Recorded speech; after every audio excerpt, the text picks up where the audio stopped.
Welcome to Life Coach Live.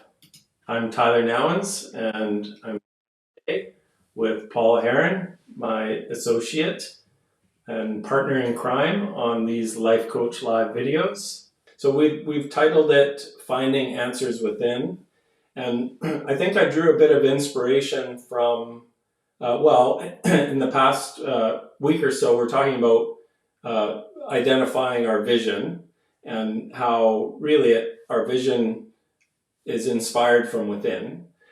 So this title is inspired a little bit by our previous conversation, but also I was reading about the difference between a life coach and a consultant.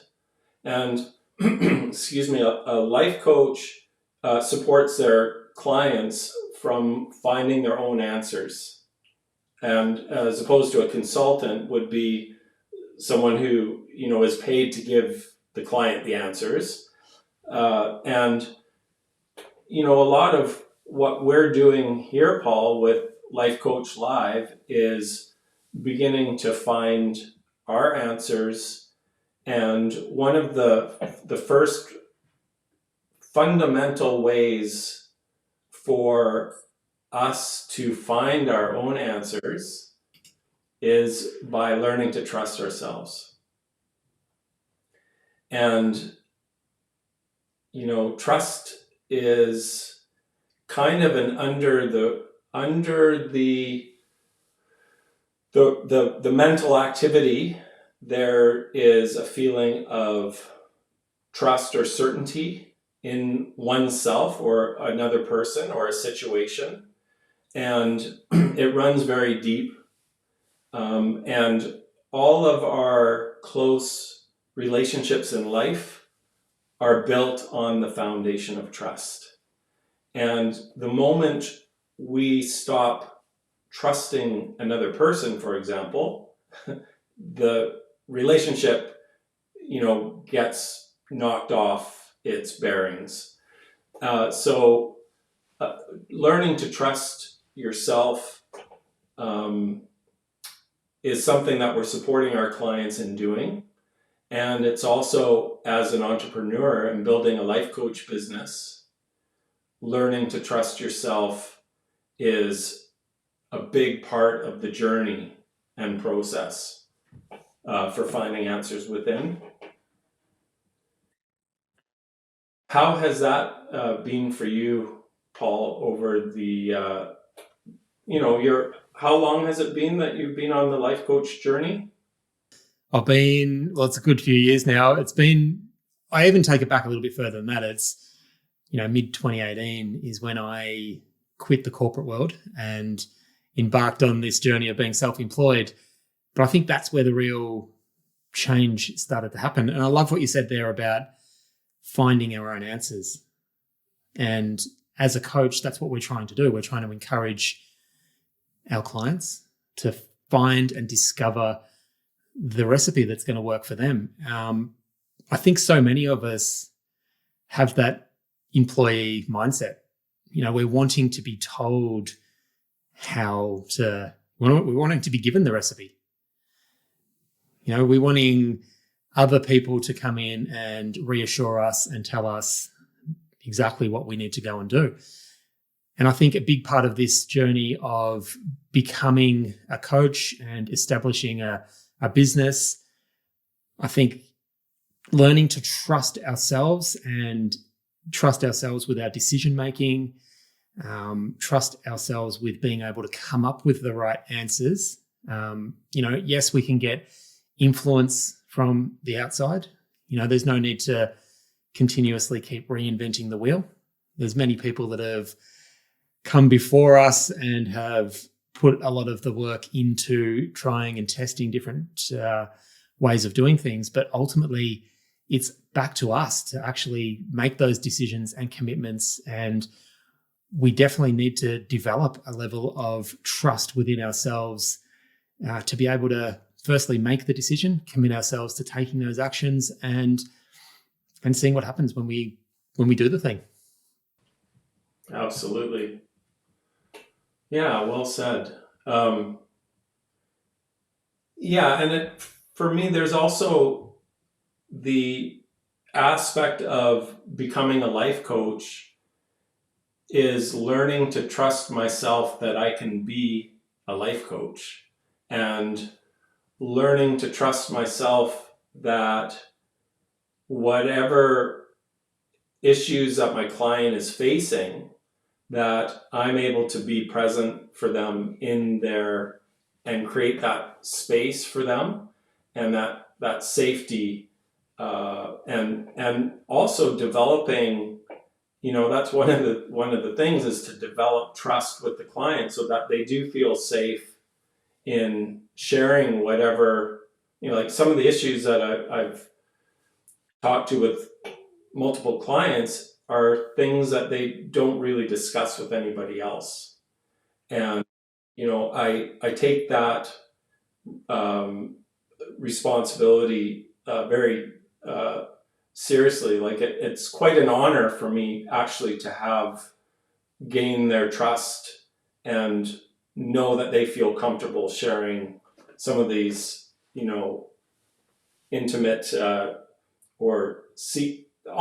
It's just something that things that they just don't feel comfortable talking about with their family or friends, or even their spouse in some situations. So, developing that level of trust with the client um, really is dependent on my ability to trust myself. And one of the things, Paul, that you are really great with, I want to acknowledge you, is around goal setting. And, since we've been working on Life Coach Live together, I think we've developed, and I'll speak for myself, I've developed a better, clearer understanding about vision and goals and mission and identity. And, one of the things with goal setting is me gaining the clarity of that goals are really about what is it that I want to do? What am I going to do?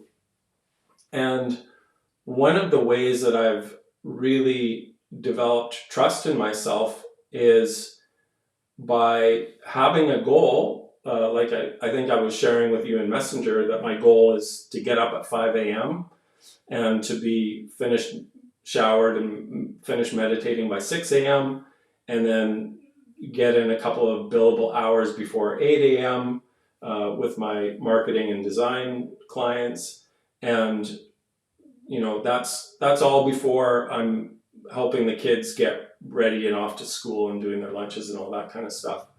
And it's amazing how my understanding of goals has shifted into just like before. My correlation of goals and what they are, I thought of what I just described as a to-do list. So I've always had a to-do list, never correlating that my to-do list is actually my goals.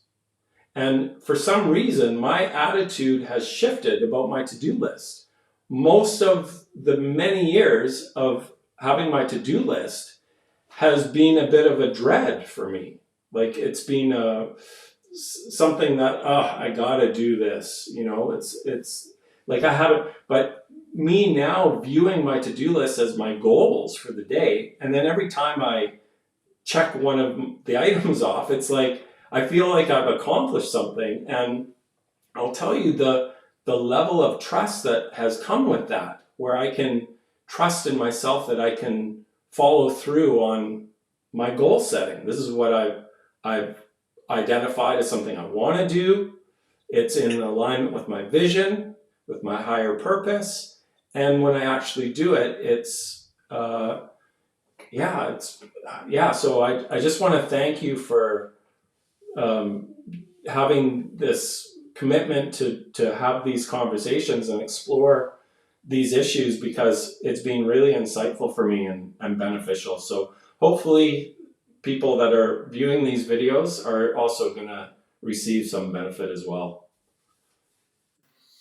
Yeah, I think that whole conversation around trust and trusting ourselves, I think it's something that the more we explore sort of what's going on there, the more complex it becomes, because I love what you just described there about having your your to-do list, linking it back to goal setting. I think it's even bigger than that, though. In some ways, it comes back down to that identity level and who is it that we are, and what our values are, and what we stand for, and how things like how challenging we set the tasks that we set ourselves. Do we trust ourselves with being able to think as big as possible and to give ourselves the best shot of taking action in line with a really stretched goal. Our ability to truly believe that we've got what it takes to take the required actions, and even when we have no idea how things are going to play out. I think it's just a really interesting thing to sort of keep coming back to, how we can continue to give ourselves permission to be at the level we're at right now, to be the beginner as a coach. Wherever we find ourselves, we've got everything we need to take that next step. But we need to continuously work on that level of trust, that we're going to have the discipline to be able to carry out the actions that need to be taken every day, to tick off our to-do list every day. If we can get to that place where we can trust that our goals are set correctly and in line with that longer-term vision that we're trying to create, that we can trust ourselves to do what's required, to be able to trust ourselves to be able to reflect back after we've taken actions, even when things haven't gone to plan, to be able to take the lessons out of the things that we do and to continuously keep evolving. And it kind of takes the whole idea about trust and trusting ourselves to a completely new level, I think. And we just got to keep trying to find evidence to support the belief that we do trust ourselves. Absolutely. Yeah, it really is so important in developing a healthy, positive relationship with oneself. First and foremost, is to develop that trust in oneself, and just being accountable, and following through on whatever it is that we've committed to. So, and going deeper than that for me is this deeper place of wisdom inside that, and the title of this Life Coach Live talk is Finding Answers Within. And this is what I've discovered, and a lot of it has been as a result of self-reflection and self-inquiry and self-awareness, meditation, contemplation, a lot of reading, a lot of discussions, and so forth. But really, what I've discovered within myself is that there is a knowing source within each of us that actually does know and have the answers to all of the things that we are wanting. If we have a vision, how to go about fulfilling that vision. And so part of the trusting in oneself is to learn to look within, because the answer is within you. And, nowadays you can Google anything. So if you want to know how to do something, my goodness, there's a lot of content out there. Whatever keywords you put in, I'm sure there's plenty of videos that people have recorded that you can learn to do anything. But this type of work, the inner work, Paul, that you and I are committed to, and that I think most life coaches are committed to, um, there is definitely, maybe we'll call it our own inner Google. I don't know, but that was supposed to be funny. Um, but anyways, there is a great source of wisdom. I think the point of this is there is a great source of wisdom inside of us, and we need to learn to understand it and rely on it and go to it.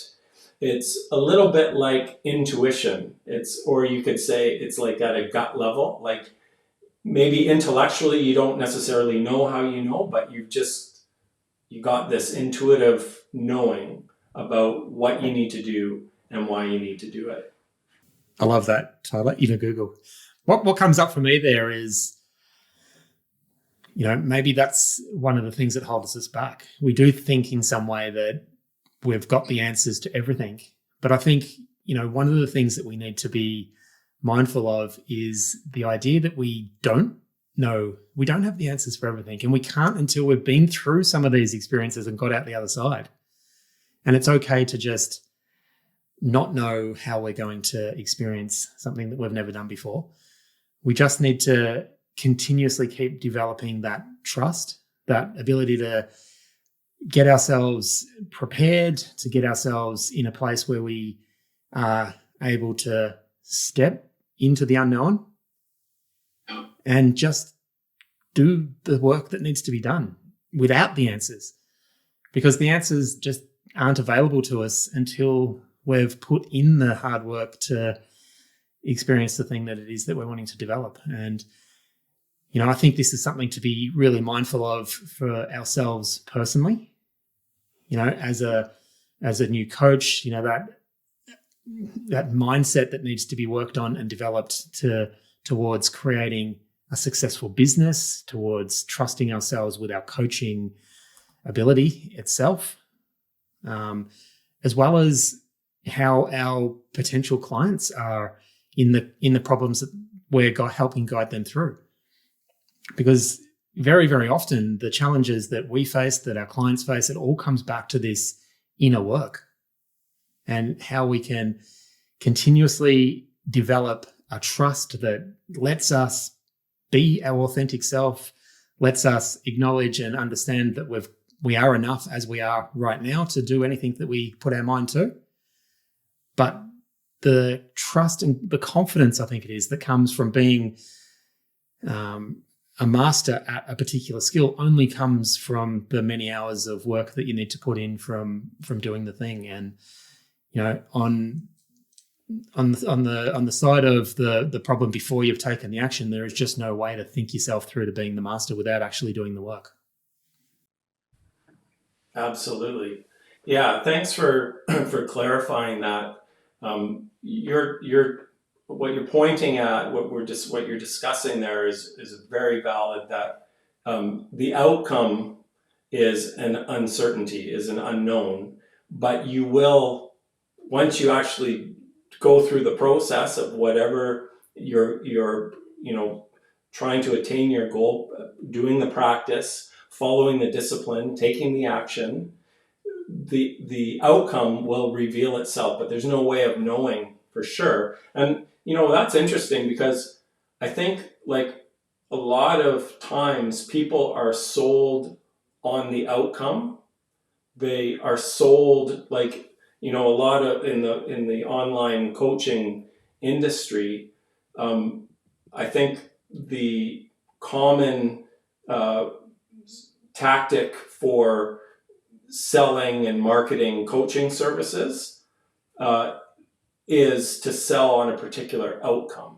Like, with this program or this product, you're going to get this, this, and this. And what you're actually talking about, Paul, is there's no way to guarantee what you're going to get as a result of something.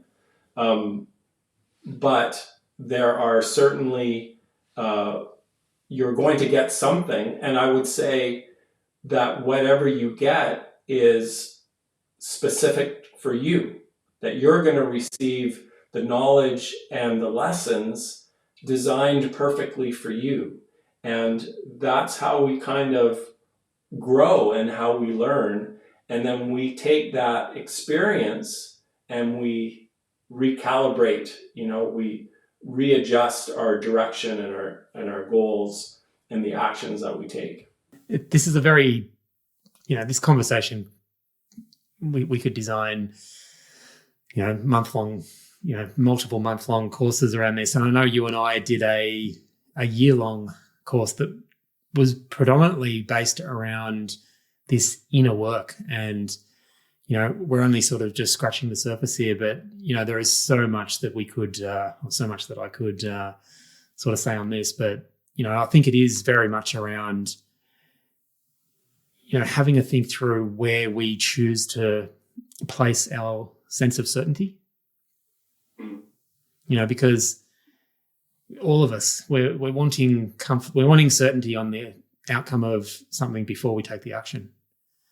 Right. That's human nature to a certain level, but the more that we're able to trust ourselves and trust that we can overcome whatever challenges fall across our path, the less that we need to rely on having certainty on a particular outcome, because we know that we can overcome anything that gets in our way.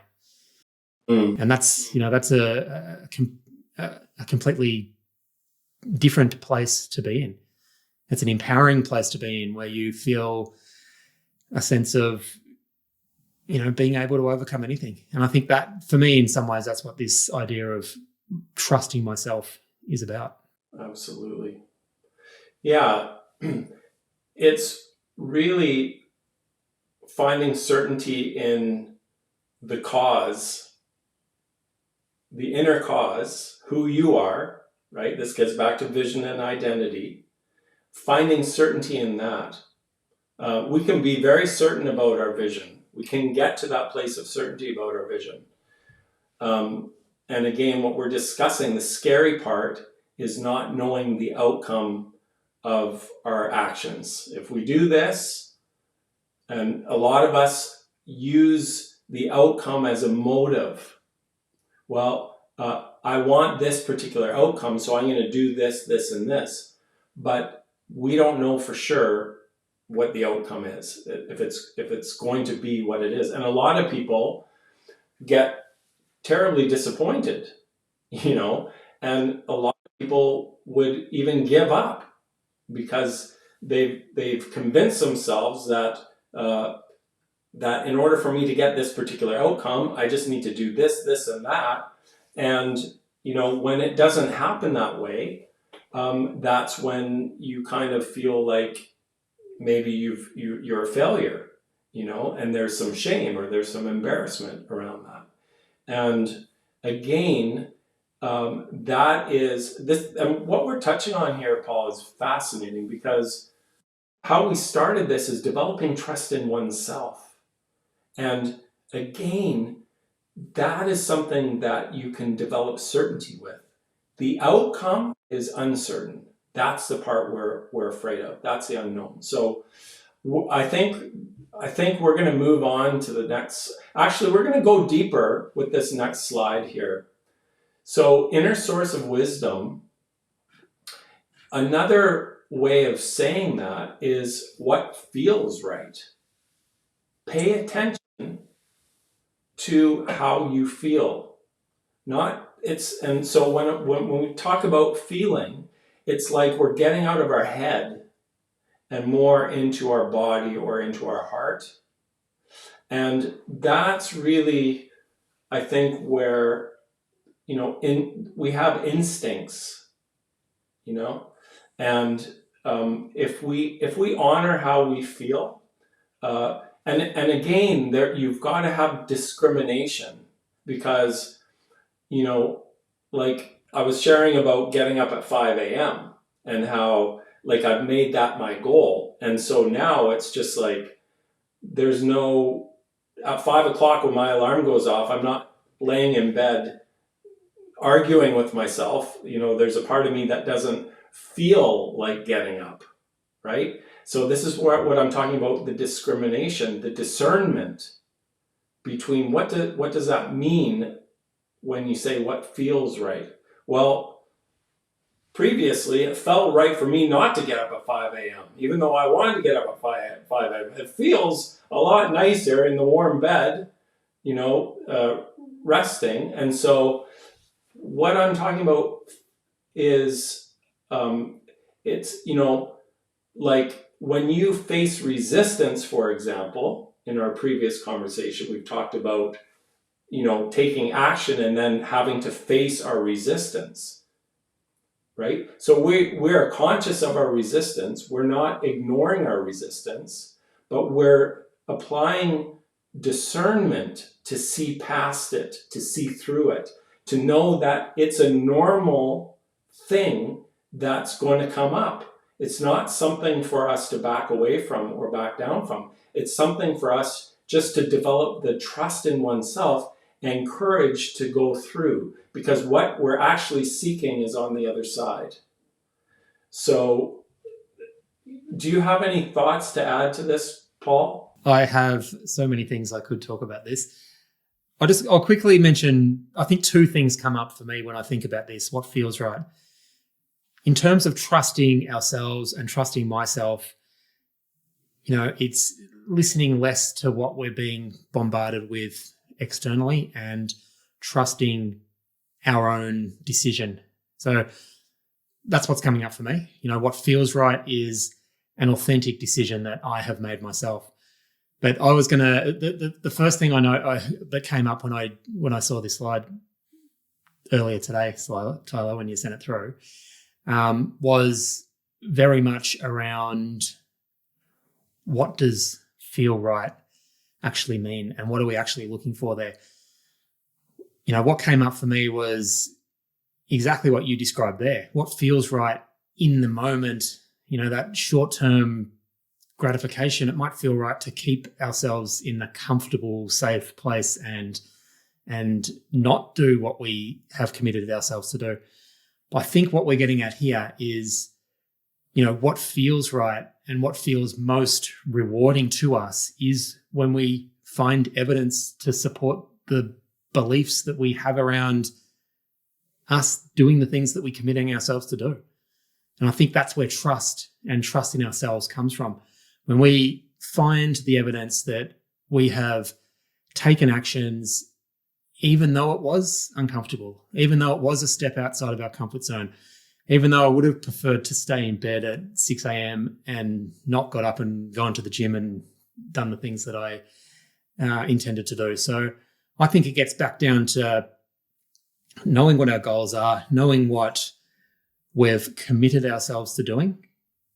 And what feels right is at the end of the day when we can reflect back and see that we've done the majority of the things that we said that we would do.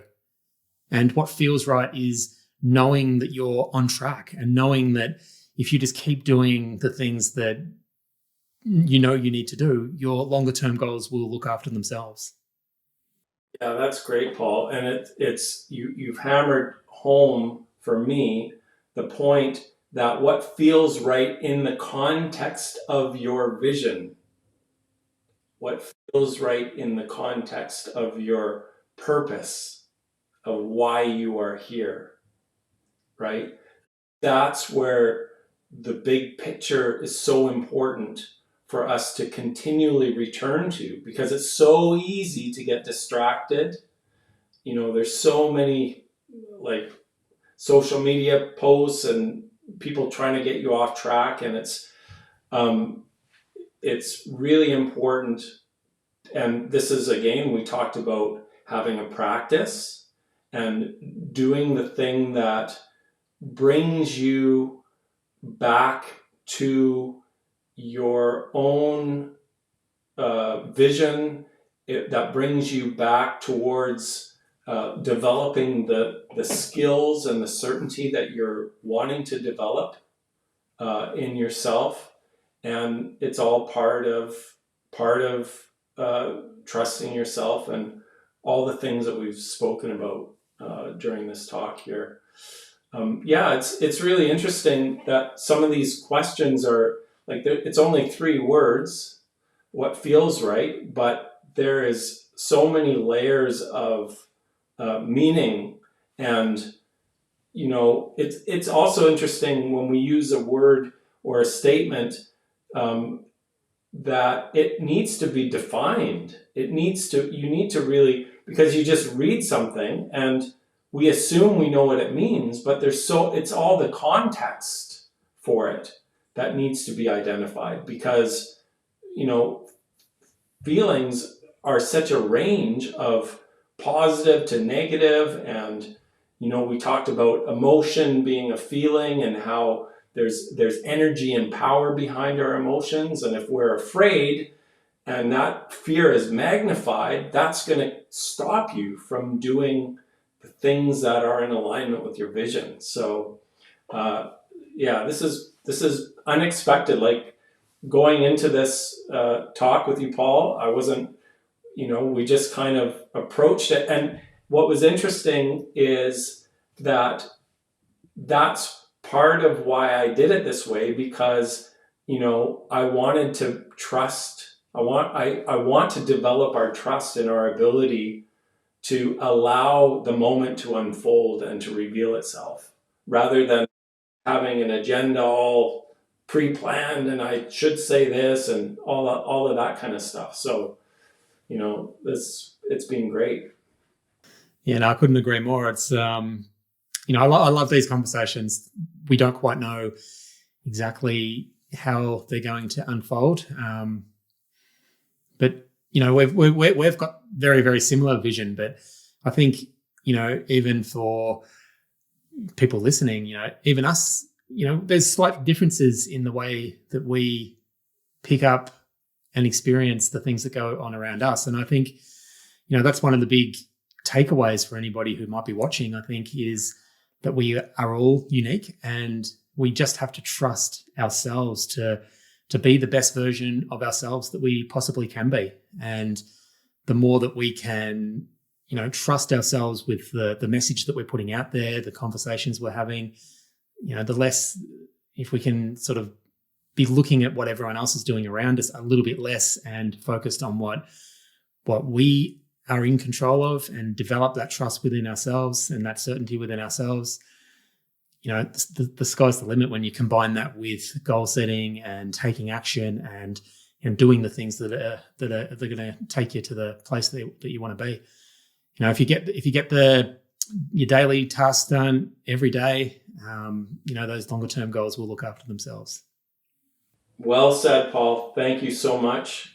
It's been great exploring these questions and answers, and sharing our collective knowledge and wisdom with each other. And I want to thank any viewers who have stuck with us this far. And thank you for exploring this topic about finding answers within. Until we speak again on Tuesday, Paul, is there any final remarks you want to make before we check out here? No, I'm good for now. I think it's been another great chat. And yeah, let us know if anyone has any comments, questions, feedback.